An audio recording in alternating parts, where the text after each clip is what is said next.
Welcome, fan, to Fundy Billions, episode 8. I'm excited to interview Kenyon, and he's from Princeton, New Jersey. And Kevin, tell us something interesting about New Jersey that no one else knows. They have the best diners in the country. Okay, best diners. What's your go-to meal? Hot turkey with French fries. Oh, I like it. I've never had hot turkey with French fries. All right, cool. So Kevin is a branch manager.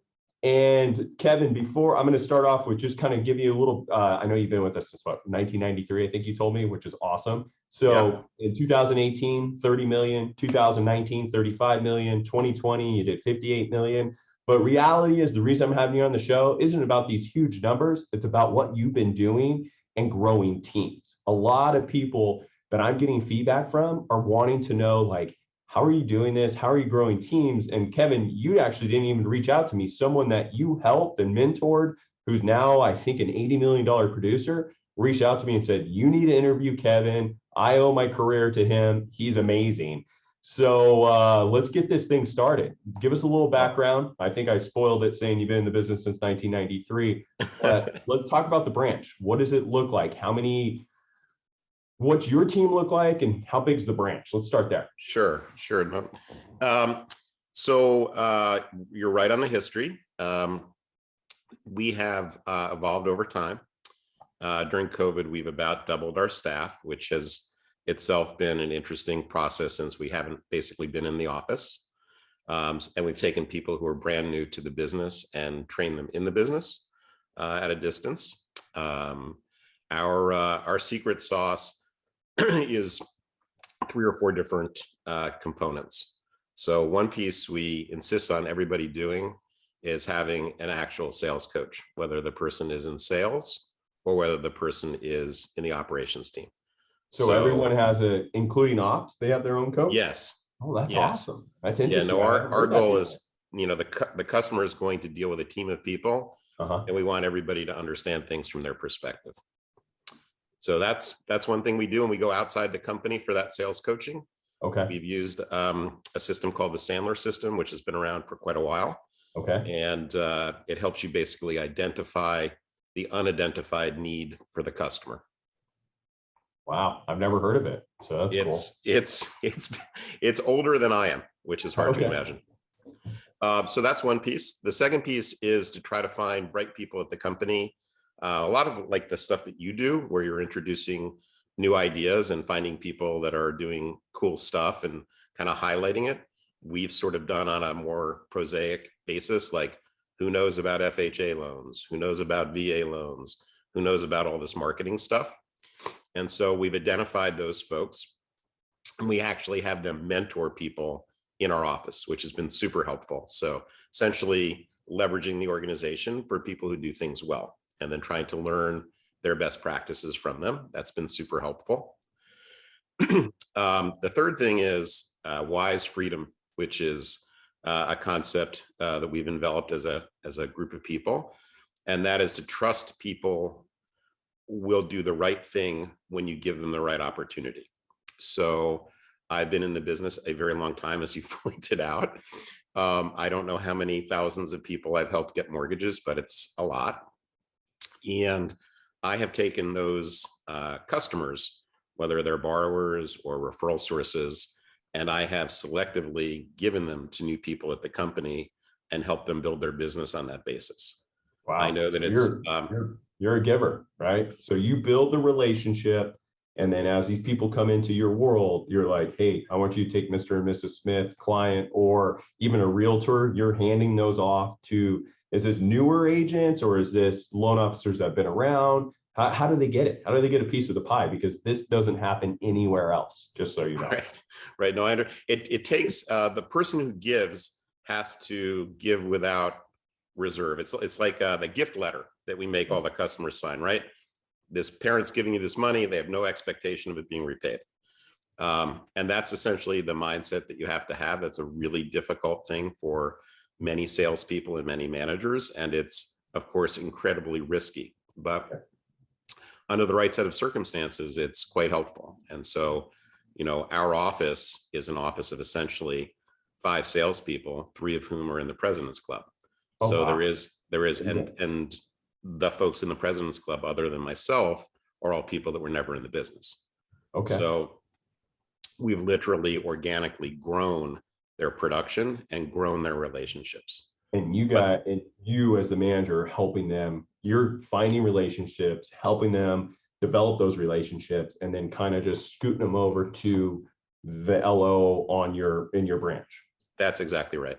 You know, every single LO is going to want to transfer to your branch after they I'm not sure they would want warning you right now that is going to happen. That's awesome. That is funny. So yeah, I'm sorry, you go. No, you keep going. You said there was. I was going to say the fourth part of our little formula you've already highlighted, which is we teach everybody to give rather than to take. So what does that mean? That means that, you know, I'll pay for a membership in a club. I'll get somebody a board position. I'll get somebody involved in a community outreach. I'll have somebody meet somebody who can help them out. So a lot of what has been super successful for us is giving again without the expectation of getting. And so when we introduce a loan officer to a borrower, they may get their uncle, their aunt, their cousin, all sorts of folks. And that's the genesis of teaching somebody, right? Which is to give them the ability to expand on the opportunity that the branch manager simply can't do because there's only so many hours in the day. Yeah, I like it. That's really good. And I mean, that's something that I'll tell you my team has grown is I've always been the hunter. And then as relationships grow, I have younger junior LOs that I mentor, and eventually they grow up and become superstars and leave me, or superstars and they stay with me, but they don't ever need my help anymore. And I'm a little bit similar to you, but I'll do the first 5, 6, 7 transactions, handle it, show them how we do business. And then the other younger ones under me start helping me. They're on my team for about a year or two. And then they start running point on some of the clients, running point on some of the realtor relationships. And then they start going organically calling them. And then what happens is they grow up and become super monster LOs and producers. And I'm like, okay, off you go, right? But the goal is to try to keep them with us within our FAM organization or sure, stuff like that. But but for me, it's not like I'm not giving it to everyone. Does that make sense? It's just maybe a couple, I usually have 1 or 2 I'm always working on every year to develop and grow, and then let them go off on their own. And then they usually come back, go, I don't need you anymore, Chris. I can do it myself. And I'm like, perfect, good. Because I'm a hard ass. I mean, I'm literally, I literally am on their grill. Like, did you follow up? How did you do that? How did that conversation go? How, and they're like, oh, you're all over me. And I'm like, do you know how hard it is to get the relationship? That's what everyone misses. Like getting loans, like everyone thinks they just fall out of the sky. No, they don't fall out of the sky. That takes a lot of work to get someone to, especially a realtor, to trust you, like you, and call you. And then after you've done a couple transactions, you're like, sorry, I'm going to switch you over to so-and-so who's only been in the business for 2 years. And they're like offended, but you know what I mean? It's a delicate walk. Right. So that's actually a great topic. I mean, we spend a lot of time experimenting with the right way to hand off the relationship. One thing I know from our successes is that it's best face-to-face. That's been much more difficult in the pandemic, of course. Mm-hmm. But being honest is a big part of it, right? And transparent. And everyone, I believe, in our business today has more business than they know what to do with. So it's sort of an embarrassment of riches. That, of course, changes over the course of time. Right. But at present, we're just brutally honest. We say, listen, for you to get the best possible experience, we're going to need to welcome other people into helping you out. Yeah. And for the most part, it works. I mean, they get that we've thought it through, and we actually do remain in the transaction and available to talk and to give advice. And it's been a really nice experience. That's great. That's great. And that's how you do it. I mean, if I was brand new in the industry, a lot of people go, what do I do? I go, you find the busiest loan officer and you just go work with them, right? It's not about the pay. It's not about anything. Just go find them, because it's all about personally to me, it's the leads. Like, if you're brand new, what are you going to do? Are you going to go outside? And I mean, we're not a call center, right? So how are you going to get loans? And going and COVID killed you going knocking on, hitting open houses.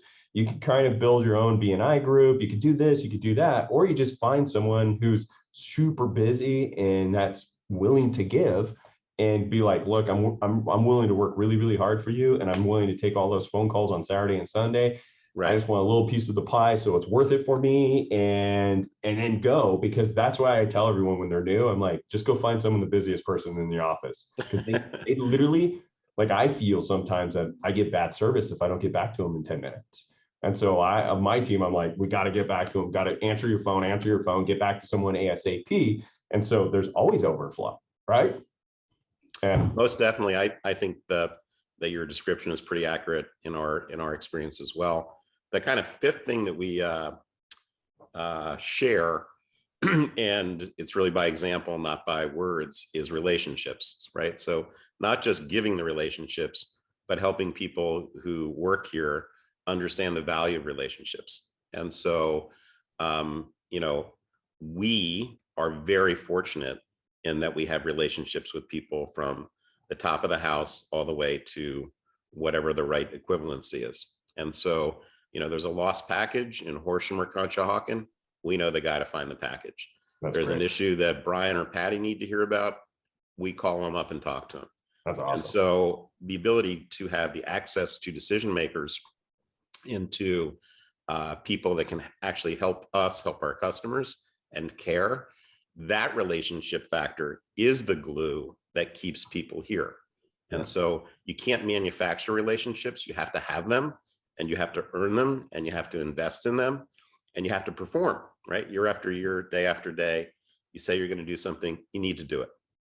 Yeah. And so those relationships have been the bedrock, I think, for our younger people to succeed. They're not used to a relationship-based workplace. They're used to push button, get mortgage. And of course, our model is not push button, get mortgage. And for the most part, most models aren't push button, get mortgage. And so to the extent it involves people, we feel really comfortable that we have the right relationships to get things done. It's so true. It's so, like, Finance America LOs listening, like, it's all about relationships. And I'll try to give you a quick story. It's, you have an LO who fights the system. People don't like him at the ops center, needs a favor.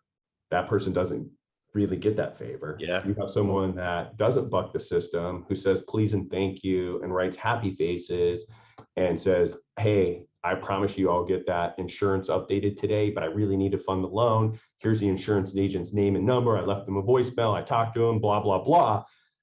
That person's going to get that done. This person that pushes and says, oh, blah, I'm not, that fights and wants to fight with every underwriter and everything's a pain. It's all about relationships. And I struggled at that earlier in my career, right? I wasn't the greatest communicator. I was very one-word answer, yes, no, and I'm still that way, but I throw a happy face now, right? And I'm like, hey, can you do this, please? But that's being an effective communicator and having your ops team support you and love you. They're going to do more for you.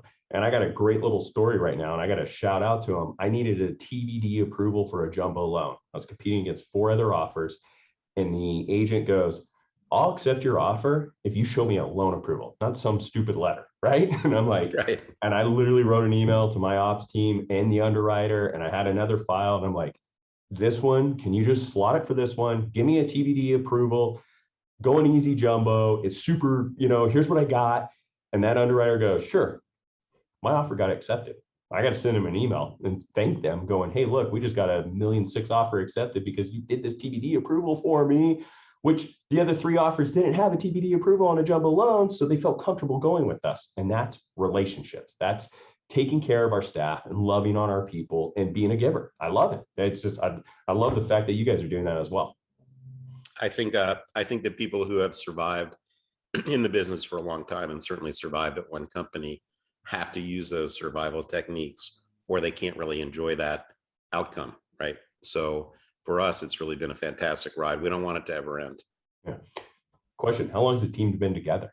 Like assistants, processors? Many people who are calling your phone and texting you and emailing and knocking on your door and delivering things, when you just need to carve out that special time to focus on that one person and say, like, you matter to me, your success here matters to me, and I'm going to make sure that you understand the why behind what you're doing. That's the critical part of mentoring somebody, I think, to understand things, which is not just this is the way to do it, this is why we do it, and so then it has meaning and they don't tend to forget it. Great. So with COVID, everyone's working from home. Are you seeing that training newer people, it's a little bit harder because you don't have that personal touch, you're with them? I know you said you make a point to reach out to them, but having them like physically in front of you, do you think that slows down the progression of them growing? It does. It also, interestingly, like I've spoken to all of the folks that have joined us, it also fosters some independence, which is not necessarily a bad thing. So we have some pretty good tools that frankly have not been around all that long, like the hub, where people can really go and find a lot of answers. And so when you sort of couple that with the fact that we will definitely tap other people at the company to the point of, like, sometimes I'm saying, I have my own job, I need to go do that now. But the point is, we try to use the available resources to help people find the answers. And sometimes that's the internet, but sometimes it's a person. And that kind of thing really helps when the person knows why they're doing what they're doing, so that they can do it more efficiently and more effectively. And I think one of the big learning opportunities in our business has always been, okay, I got the tax return. Well, did you look at the tax return? Well, what I look at, and that's the teachable moment, right? And you have to say, either in the moment, I can help you understand the tax return right now, or let's make a time at 8 o'clock tonight when your kid's in bed and people aren't driving you nuts, but let's make sure you understand what to look for in a tax return, rather than just throwing it in a file, having it hit an underwriter's desk, and finding out that the income needs some more work or isn't going to be sufficient. Right. And, I will say we have amazing worksheets now. LoanBeam, I don't know if you guys are using LoanBeam. Yeah. Great. I mean, I have self-employed borrowers and I have the junior LOs. I get tax returns. I go run through LoanBeam first and come back to me and tell me what you got. And then that's one of my training things is I go, you tell me what the income is first. And then I'll look at the tax returns and go, here's reality. And they're picking it up quicker now, versus me doing there's a lot to that for sure. I think that would sort of fall in the tough love category, which is, you're going to need to survive on your own. You need to develop the techniques and skill set to do that. So you go find it, you go tell me what you found, you go tell me the why, and you explain it to me. Yeah, that's kind of my way of training is you tell me first what you came up with, and then I'll tell you the truth. And then I'll walk you through how I came up with it, right? And so that's really good. Shifting gears. So 5 sales reps in your branch, 3 of them are President Club winners. Right. Okay. Got it. What's the most success that the branch is having right now for, like, where's the success coming from? Not just, we talked about the 5 things, but outside, how are people coming back to you guys? Right. That is a great question. So we're probably the worst advertisement for our marketing department. Okay. We don't do videos. We don't do mailers. We don't have the people travel through the whole transaction. We turned every possible thing off that contacts a customer. We're like the cavemen of mortgages. You're Fred Flintstone. And so we're hoping and trying to deliver a superior experience. And every day people line up at our door to ask for our help. We haven't asked them for the business. We haven't advertised. We don't buy any leads. We don't send out any mailers. We do nothing. And there must be something about that experience, right, where they get that we have asked them the questions that other people haven't. Another thing we absolutely mandate is that the first call is an hour. Wow. So we're willing to give you an hour of our time, unpaid, never getting it back. Can't go back and pull it back in. And that always sends a message for people who are advisor reliant. So one of the reasons why we really like that is it helps separate who can benefit from a relationship with us and who can't. Right. So even though it sounds wildly inefficient, yeah. You get rid of all the people right up front who are either shopping solely based upon rate, solely based upon cost, solely based upon some sort of perception. And people opt into our system and value it. And those people we can truly help.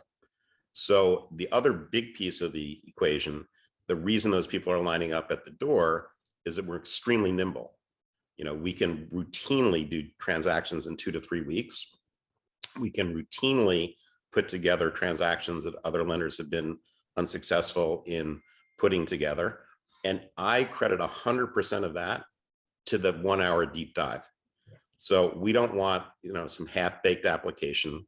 We don't want some I tried it sort of thing. We want the facts on day one. And that's really helpful and always has been in our business, and is always a constant conversation, usually between ops and sales. And, you know, the ops people always say the same thing, right, Chris? They say, if you took the application correctly. And so we spend a lot of time on that application. And I think that's been extremely helpful to getting us to the finish line quickly for people, and for the people understanding that maybe we've exceeded their expectations. Yeah, so we do a lot of second mortgage lending. We do a lot of unsecured lending. We do a lot of commercial transactions. We do it. I think we have the most brokered transactions at the company. We're willing to find solutions for customers, and the customers process that information as our team caring about them. Yeah, that's great. That's great. So, little recap, FAM Mortgage Advisors, if you're listening, deep dive interview. We talked about this, I don't know what episode 1, 2, and 3 that we're on. I always take the full interview. I've talked about it multiple times, Kevin, on my show. I know you haven't even seen one yet. When I reached out to you, you're like, I don't even know what this show is. But that I'm You better be. You better go watch them. But that was one thing that I do, Kevin, is I'm not on the phone for an hour, but it's peeling that onion, getting down and diving into the borrower. I talk to every borrower. I interview them, full interview, get all their stuff, try to build some commonality with them, find out, you know, what they do. And hopefully I know someone that works there or whatever. And that right there blows my mind that, like, a lot of people, I get clients that email me and say, hey, where's your link to apply? I'm like, hey, let's jump on a call first. And they're like, well, you know, I've done a loan before and they just sent me a link. And I'm like, I'm a little different. And once you build that rapport and that relationship, you don't have issues on your files because you know what's going on. Your relationship with the borrower is usually solid. And, you know, I got 500 5-star reviews, right? Well, it's because I spend time with them. I don't send them to a link and it's not a press a button, go mortgage type of loan, right? And I think that's what our business needs to get back to, is that basic relationship building with the client. It could be over the phone. I had another Zoom. I mean, Zoom's big now. I get Zoom requests and I like it because I get to see them face to face. Right. And those are really good, by the way. Those, you know, and they're 20, 30 minutes, but you get to know the people and they're not so like, they want to tell you everything. They want your help and they want your advice. I mean, the biggest thing is, you know, so many products out there. Do they go 20%? Do they go 15? Do they go 10? Well, what's the difference? I mean, I look at borrowers and I walk them through this, and, you know, I'm telling them leverage as much as you can right now. I mean, for every $10,000, it costs you $48 in the payment. Wouldn't you rather have an extra 50 grand in the bank account right now? You know, and so that's, you know, everyone thinks they need 20% down. Everyone thinks they need this. And when I dive into these and I give them this stuff, they're like, holy cow. When I applied with so-and-so, I just sent in my stuff and they said, here's my loan, right? They never went into the options. And I just think that our industry really sucks at that right now. I think they just, well, that definitely plays into, I totally agree. And it definitely plays into meeting the unmet need. Yeah. So when somebody thinks that they have to put 20% down, and they think that that's going to be impressive to the lender, and they think it's going to cost them less, and then somebody says, have you thought about starting a retirement plan or a 529 plan for your kids, or paying off all your credit cards, or giving some money to a charity that you love? you don't need to put the money in the house. Here are the numbers. What do you think? Yeah. And usually it's an aha moment. Our favorite product in our market, I will be candid, people do really seek a lot of leverage because housing prices here in the East, at least in Princeton, are relatively high to the surrounding area. They're not California high, but they're high. And so the financed MI, single pay with 2 borrowers, is about the best deal in town. And we make sure that people really understand that. We use that black box to price it out. We provide ourselves with a payment benefit no matter what our rate is. So that's a big piece. The second big piece of our lending is piggyback lending, because while we have expensive homes, we also have some pretty low median incomes, which mean that oftentimes, for instance, in Princeton, where a home might be 800 or $1 million, the Fannie limit is 548, 250. And so we use very carefully secondary financing to show them advantages that they didn't know they could do. And so when someone comes back and says, Kevin showed me a way to buy a house with just $50,000 for $1 million, like, I like him. I like the fact that he got to know me and realized that putting the money into the house wasn't going to be long-term smart, because I wasn't going to get it back until I sold the home.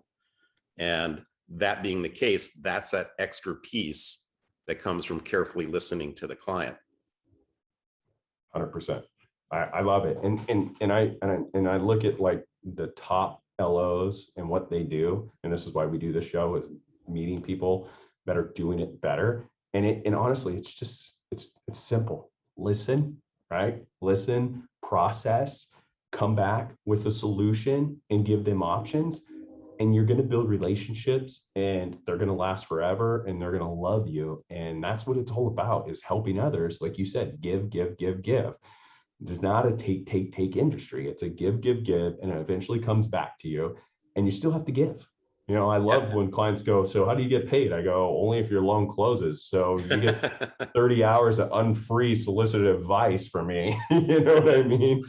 And so that's, those are the things that, like, I love about our industry, but I also don't love about our industry is not everyone's doing this. And it's, and I think a specific advantage that FAM has in the market is, and I have had the opportunity now to meet such an enormous amount of new people, especially, but some of the folks who've been here a long time, everybody has a very different practice. Mm-hmm. They have different borrowers, different markets, different real estate, different sensitivities. The cool thing about working here, I think, is that you can really do your own thing. Mm-hmm. And while there are meetings now, and there's an occasional memo now, and there's, some regional people now, and some other things, the bottom line is, if you're doing your job and your customers are loving you, and that's showing up in the numbers, there's a lot of freedom this company gives to you. Yeah. I feel, ever since I've been here, I feel like I own it. I feel like I own my business in this branch, in this region, and I feel like it's my own. And people go, what do you do? I'm like, yeah, I'm part of it. This is our thing. All right, changing gears. Do you listen to any mortgage podcasts, follow anyone, coaching, Todd Duncan, any of that stuff? Doing any of that stuff? None of it. We do we do substitute it though. So it's not like it's not because we have sampled the market and know that Todd Duncan is fantastic or isn't. Mm-hmm. Our deep training in terms of sales coaching and executive coaching is built on a model that's been around for about 60 years, developed by David Sandler. And so that is to spend the time with the customer, to get them to be honest with you, to bring down the walls, to feel comfortable sharing with you their honest to goodness fears, to get over the whole what's your rate, what's your cost part of the conversation, and to really understand that person, right? And so that process, and that's why it takes an hour. So it takes an hour to bond with the person you were talking about, finding people who work at the company with them, or prior customers, or, an interest in soccer or whatever it might be. Mm-hmm. But the point is, you'll know when the customer is ready to share. You'll know when they feel that vulnerability and they say, well, what I'm really concerned about is having enough money left in the bank. Awesome. there's a sale. You've just made the sale by waiting and being patient enough and finding out how things really work inside of somebody, right? You go into a store, salesperson says, can I help you? You always say, just looking. That's not going to result in a sale. What's going to result in a sale is the salesperson says, hey, I'm really interested in what you have on. Where did you get that? Why did you come in today? Bring up the difficult parts of the conversation. Ask people questions that are uncomfortable. Ask people what their goals are. Ask them why they called you. Ask them what they think that you could offer them that other people can't offer them. So the training is antithetical. It is to be different. It is essentially a training method to sell people things where the people believe that it's a commodity. Yeah. And so whether or not you have a commodity, it's like we all think we're special and we all think our products are special and we're so proud of them and they're so fantastic, but the customer isn't thinking that way. Customer wouldn't know single mortgage insurance finance premium from a hole in the ground. Yeah. And so what they do know is, hey, I figured out a way to keep my payment low and not put a lot of money down on a house. Yeah. That they can figure out. Not pay mortgage insurance. I mean, you're onto something. I do finance MI, but when I'm, bars or shopping around and stuff, and everyone's like, hey, we're paying mortgage insurance, and people in California, they make more than $110,000 to buy these homes. I'm like, so this is my line. When you paid that $212 to mortgage insurance, I want you to walk over to your fireplace, throw it in the fire, and watch it get burned. And they're like, what? And I'm like, because that's what you're doing. Whoever told you to get this loan is a moron. They don't understand your income. They don't understand what it is. And then I walk them through it. And then, I give them the financed MI, the BP, buy it out, but we charge it as origination. So you can write it off. You do this, you do that. And they're like, holy smokes, right? And I'm like, this is easy. And I kind of like it when someone actually talks to another LO or someone else, and then they come to me, because I'm like, oh, this is my time to shine. Because if they call me first, they're like, oh, he was really great, right? But if you talk to someone else and then I go to it, they're like, I'm sold. So it's great stuff. Yeah. What's the biggest pain or challenge in the market that your team, you guys are facing right now? I think everyone is facing the same reality, which is there's simply not enough time every day to help every person and do the single best job that you can for everybody. We've actually started talking openly as a group about avoiding burnout. I mean, we'll be talking at our office chats will go on at 2 a.m. and they'll start again at 6 or 7 a.m. Wow. And so there's a real concern that after a while, it's hard to be enthusiastic. It's hard to be authentic. It's hard to resist sarcasm. It's hard to not be snappy in an email. It's really difficult, right? And so, not just with customers, but the people internally that help us make all this happen, as well as our own teammates, right? And so the biggest hurdle we have today is literally just getting people to click off, to turn their phone off, to turn their internet off. And that's difficult because these are the times that everybody essentially prepares for, whether they understand they're preparing for it or not. This is the time when everyone is a genius. Everybody is a superstar. Everyone's making tons of money. Everybody's fantastic. Nothing could possibly be better. My experience is that doesn't last forever. And so, there is part of everybody where we are pushing ourselves to our physical and sort of mental limits, but our biggest challenge today is just finding the time to help everybody who's coming in the front door. Yeah, it's hard. I do think we're going to see a shift. I think we're going to see a market change, and the strong are going to survive, and the weak are going to weed themselves out. And I think it's a great time if you're a top producer to reevaluate stuff and go, okay, what do I do next time? Right? Next time it gets this busy, how do I not, burn out? I burnt out last year. I was working 6-7 days a week, but I couldn't really go anywhere. I mean, it was California. And literally, as soon as like July opened last year, I think Mexico opened up. I mean, we were on the second flight out on July 22nd. It opened. We were there July 24th. I think there was no one there. And like my wife's like, you're done. You need to re-configure your phone. And I was gone for 10 days, mentally checked out. I had a breakdown.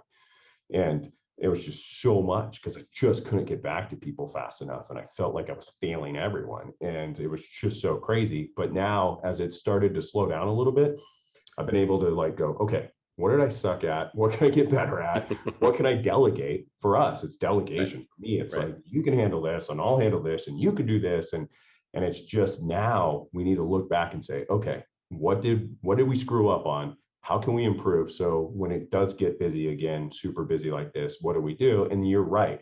Like, I'm forcing my staff to take vacation. I'm like, get out of here, get unplugged, go, stop it.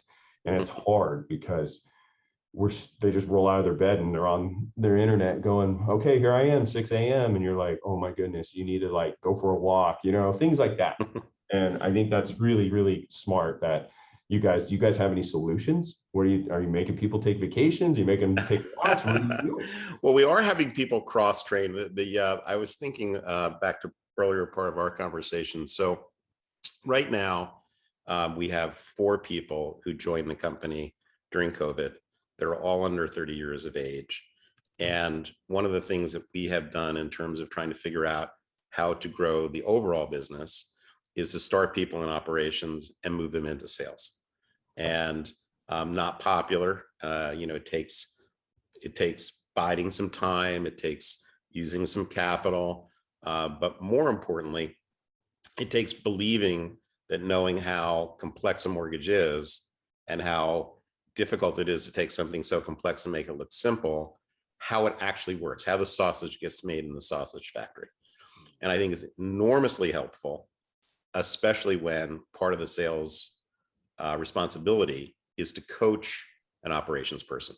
It's very hard to coach soccer if you've never played soccer, very hard to coach tennis if you've never played tennis.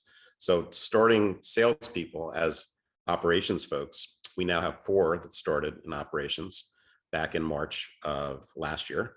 And all 4 of them have taken their tests. All 4 of them have gotten executive coaching. All 4 of them are beginning to work on files. And we start everybody with refis so that they can't possibly hurt themselves or hurt the customers or hurt the company. And we use it as a laboratory, right? And so that's been exciting because it gives some of the people who've been here a chance to teach, which is a little bit different than just writing loans. It gives the operations people a chance to think about whether or not they want a future in sales. So that's pretty cool for them to give them a change of pace.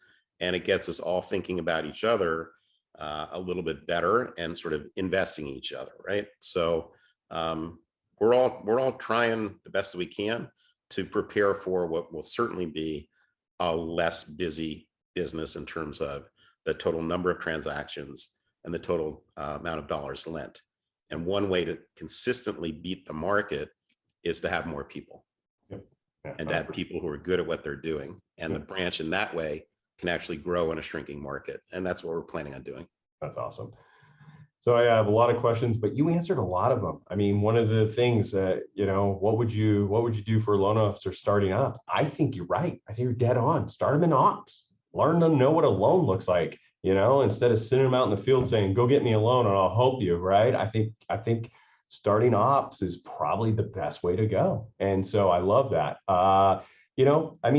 Look, Kevin, we had an awesome time. I mean, we kicked butt. You and I really jived on this one. So let's talk about you have any questions for me?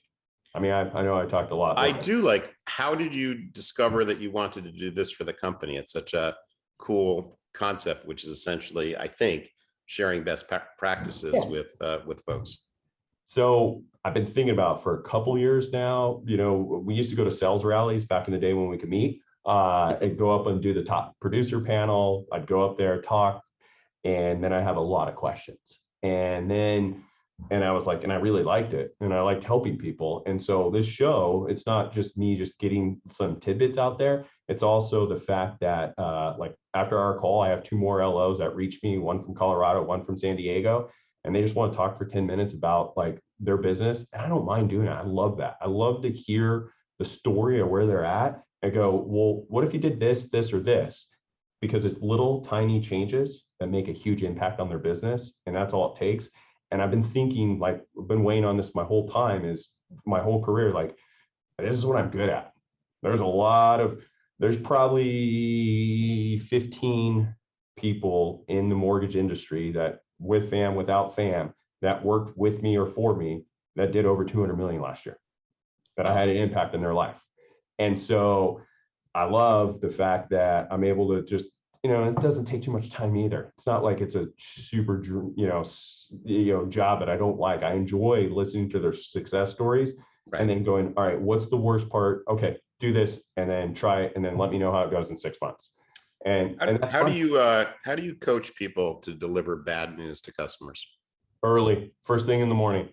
And then no, always come with a solution. Don't go, hey, by the way, your loan's declined. Sorry, we suck. And then like just run from it. Always come up with a solution. And that solution may not be fun. Hey, we're going to need a cosigner if you really want this house, right? We're going to have to broker this loan. We're going to have to do something that you're not going to love. Interest rates are higher, fees are this. I do have an alternative. I'm sorry we're here, but this is where we got to go.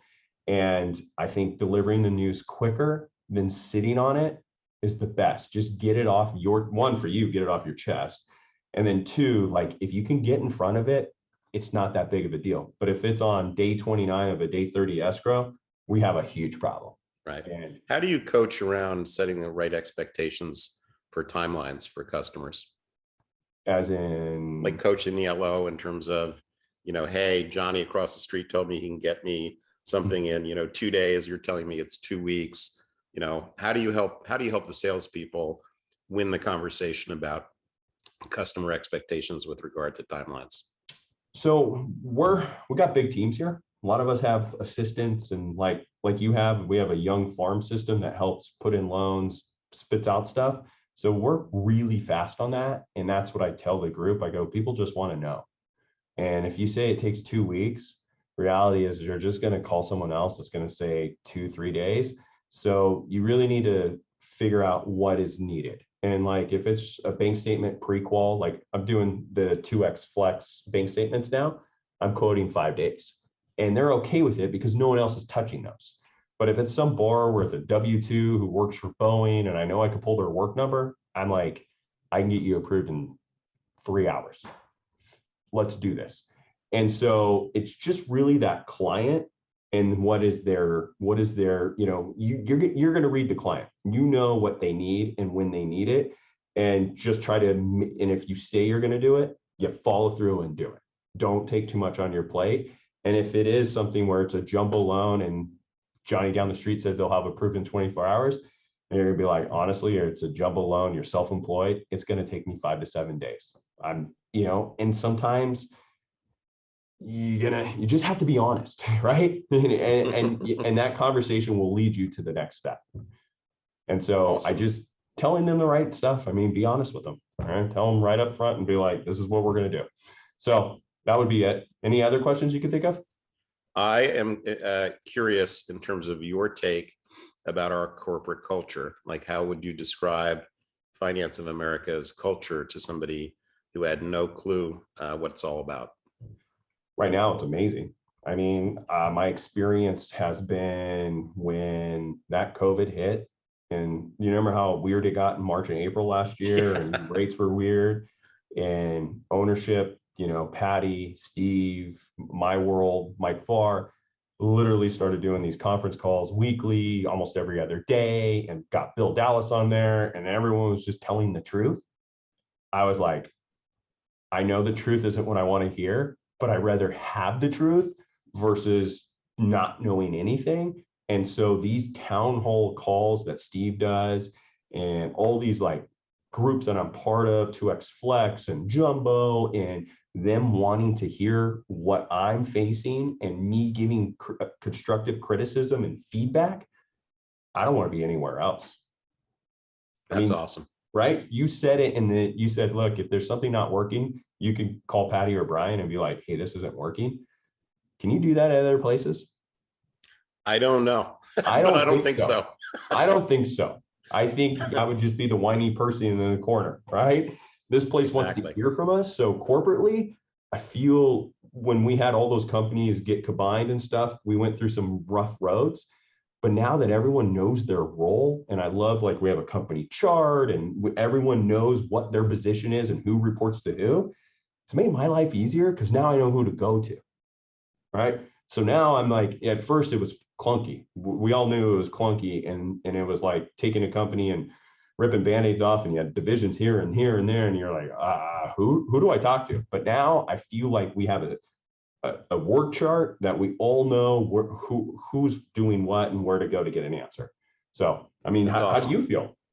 I mean, I feel lucky every day, and you know, I'm sure there are better mousetraps. I'm sure there is higher tech, but I don't know if there's a better group of people, all of the same vision of getting things done. And so, if you really figure out why people hire us, I think it is to get things done. Sometimes we help them establish a better sense of what they want to get done, but they're really counting on us to get it done. And so the teamwork here, the ability to help each other. I spent, the reason I was a couple of minutes late, I spent an hour and 15 minutes with our closing supervisors, our ops supervisors, our compliance people on one individual loan and the interpretation of a delivery of an appraisal.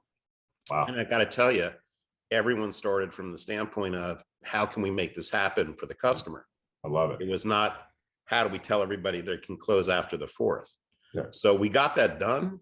And that's an example of how you can think through things as a team and really use the relationships that you've built over a long period of time. And for newer people, I also think there's a very welcoming culture where the folks that do run this joint are very interested in meeting the new folks to also have a relationship with them. Yeah. You would be a relatively new folk. You've got fantastic relationships. I think that's a prime example of somebody who doesn't have to be here 30 years to have those relationships. Right. So that's pretty special too. Yeah, 100%. Well, hey, Kevin, you were awesome guest today. Hopefully our FAM advisors are listening, paying attention to the nuggets they got. Kevin, you probably have 37 transfers tomorrow. We might get in trouble after this episode. It's amazing what you're doing at your branch. Your success is awesome. Hey, this is Fundy Billions for Chris Manolio. We'll see you next week or in 2 weeks, I think. I'm going to take a vacation here soon. So thanks, fam, for joining. Kevin, amazing.